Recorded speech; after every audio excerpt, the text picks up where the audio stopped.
Good morning students of class 7th। आज हम संस्कृत का रिवीजन वर्क चैप्टर 14 और 15 का करेंगे। ठीक है, चैप्टर 14 है अनारिकायाः जिज्ञासा और 15 है लालन गीतम।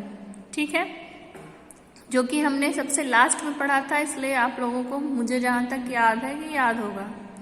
ठीक है, और बहुत अच्छे से पढ़ाया भी था। बहुत इजी चैप्टर है, बहुत छोटा चैप्टर है दोनों। तो सबसे पहले आप क्या करेंगे, बुक खोलेंगे, शब्दार्थ पढ़ेंगे, रीडिंग लगा लेंगे, उसके बाद बुक खोल के बैठेंगे, पैराग्राफ के साथ देखेंगे। पहला पैराग्राफ है बालिकायाः अनारिकायाः से लेकर आगच्छति तक। इसका अर्थ देखिए।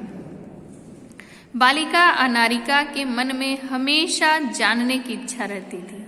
वह बहुत ही जिज्ञासु प्रवृत्ति की थी, अतः वह अनेक प्रश्न पूछती है।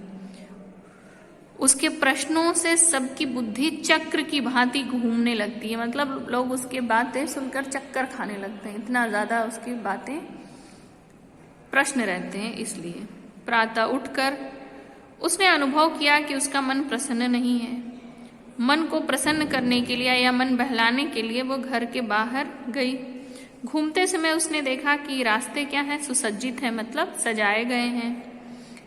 वह सोचती है कि यह सजावट किस लिए है। उसे याद आया कि आज तो मंत्री महोदय आएंगे। वह किस लिए आएंगे, इस विषय में उसकी जिज्ञासा आरंभ हुई। घर आकर उसने पिताजी से पूछा, हे पिताजी, मंत्री महोदय किस लिए आ रहे हैं?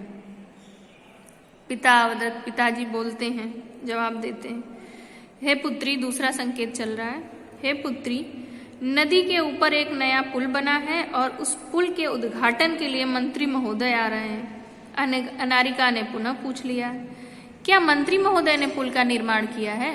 पिताजी ने कहा, नहीं पुत्री, पुल का निर्माण तो मजदूरों ने किया है। पुनः अनारिका का प्रश्न, यदि मजदूरों ने पुल का निर्माण किया है तो मंत्री महोदय क्यों आ रहे हैं? पिताजी बोले, वह हमारे देश के मंत्री हैं।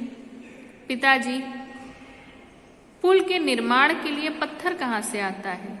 क्या ये पत्थर मंत्री महोदय देते हैं? बौछार जो है प्रश्नों का वो अनारिका की तरफ से आता जा रहा है। अगला देखते हैं संकेत, विरक्त भावेन से लेकर आगच्छति तक। उदासीन होकर पिताजी ने उत्तर दिया, हे अनारिका, लोग पहाड़ों से पत्थर लाते हैं, मंत्री महोदय पत्थर नहीं लाते हैं।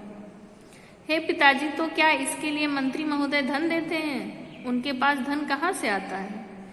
इन प्रश्नों को सुनकर पिताजी बोले कि अनारिका, धन प्रजा लोग देते हैं, मतलब पब्लिक देती है, पब्लिक टैक्स देती है, कर देती है, उसी से ना सारा निर्माण होता है, तो उसी से होता है वो। तब ये बात सुनकर अनारिका अचंभित हो जाती है, फिर पूछती है, हे पिताजी, मजदूर पहाड़ों से पत्थर लाते हैं, वे सब ही पुल बनाते हैं, प्रजा धन देती है, फिर भी पुल के उद्घाटन के लिए मंत्री महोदय क्यों आ रहे हैं? भाई बात तो उसकी भले कही जा रही है, लेकिन सही है कि मंत्री महोदय फिर क्यों आते हैं भाई। अंतिम पैराग्राफ है, पिता अवदत् प्रश्ना सन्ति। देखिए, पिताजी बोलते हैं, मैंने पहले ही कहा है, मैं पहले कह चुका हूं कि वह देश के मंत्री हैं, वह जनता के प्रतिनिधि हैं, मतलब जनता के द्वारा चुनकर आए गए हैं। इसलिए जनता के धन से निर्मित पुल के उद्घाटन के लिए जनता का प्रतिनिधि अर्थात मंत्री आमंत्रित होता है। और बिना गैप दिए, बिना थोड़ा सा भी समय दिए, पिताजी आगे उसी में जोड़ते चले जाते हैं, चलो तैयार होकर विद्यालय जाओ। अब अनारिका के मन में अभी भी क्या है, बहुत सारे प्रश्न हैं। ठीक है, तो ये था अनारिका जिज्ञासा। इसका अभ्यास कार्य भी कर लीजिएगा, पढ़ लीजिएगा अच्छे से। आगे देखते हैं हम लोग लालन गीतम श्लोक है, उसका अर्थ देख लीजिए। संकेत के रूप में उदिते सूर्य से लेके नौका, पहला है लालन गीतम। सबसे पहले इसका आप शब्दार्थ याद कर लीजिएगा। पेज नंबर 83 है, देखिए पहला वाला श्लोक, उदिते सूर्ये धरणी व्यसति, पंछी कूजति कमलम विकसति, नंदति मंदिरे उच्चे ढक्का, सरितः सलीले सेलति नौका। ठीक है, इसको देखिए आप अपनी पुस्तक में ध्यान से कि सूर्य के उदय होने पर पृथ्वी मुस्कुराती है, पक्षी चहकते हैं और कमल क्या होते हैं, खिलते हैं। मंदिर में जोर जोर से नगाड़े बजने लगते हैं, नदी के जल में नाव चलने लगती है। ठीक है, एक प्रकार से यह क्या किया गया है, सुबह का वर्णन किया गया है और एक श्लोक से अर्थ नहीं हो रहा है, इसलिए दोनों श्लोक को एक में जोड़कर अर्थ लिखवाया भी गया था।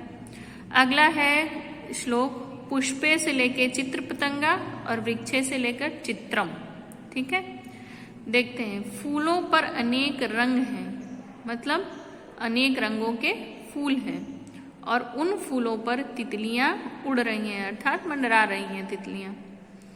प्रत्येक वृक्ष पर नए नए पत्ते हैं। अनेक रंगों वाला यह चित्र बहुत ही सुंदर लग रहा है। सोचिए कि सुनकर इतना सुंदर लग रहा है, देखकर कितना सुंदर होगा। ठीक है, अगला देखते हैं। धेनु से लेकर स्निग्धम तक और गहने से लेकर नर्दती तक।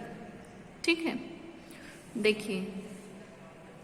प्रतिदिन प्रातः गाय शुद्ध, स्वच्छ, मधुर और मुलायम दूध देती है। ठीक है, गाय का दूध कैसा है, शुद्ध है, स्वच्छ है, मधुर है, मुलायम है। मुलायम का अर्थ चिकनाई से भरा हुआ। ठीक है, घने जंगल में बाघ गर्जन करते हैं। ठीक है, घने विपिने व्याघ्रो गर्जती।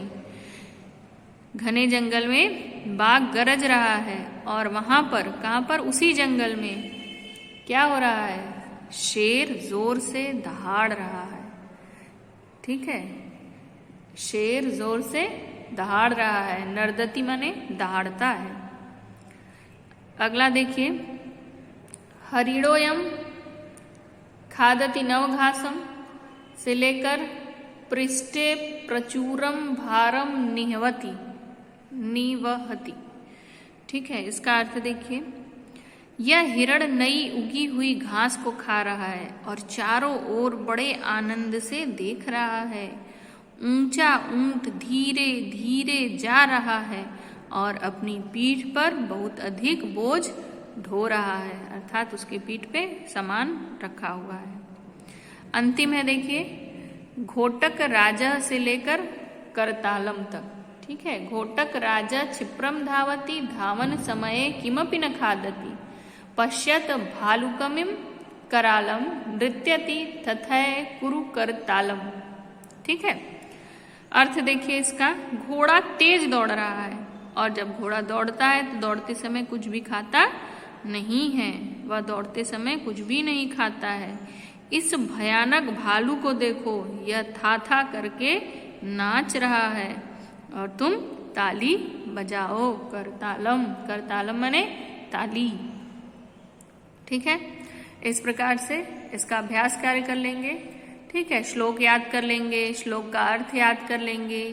हिंदी के जितने भी चैप्टर्स हैं उनका पैराग्राफ जितना है उन सब का अर्थ आप याद कर लेंगे। अभ्यास कार्य याद करेंगे, शब्द अर्थ देखेंगे, शब्द रूप धातु रूप देखेंगे, गिनती देखेंगे। सब मिला के पीरियोडिक सेकेंड और एनुअल का जो सिलेबस है मिलाकर आपका एनुअल का एग्जाम होगा। ठीक है, इसी के साथ आज की कक्षा यहीं पर समाप्त करते हैं। धन्यवाद।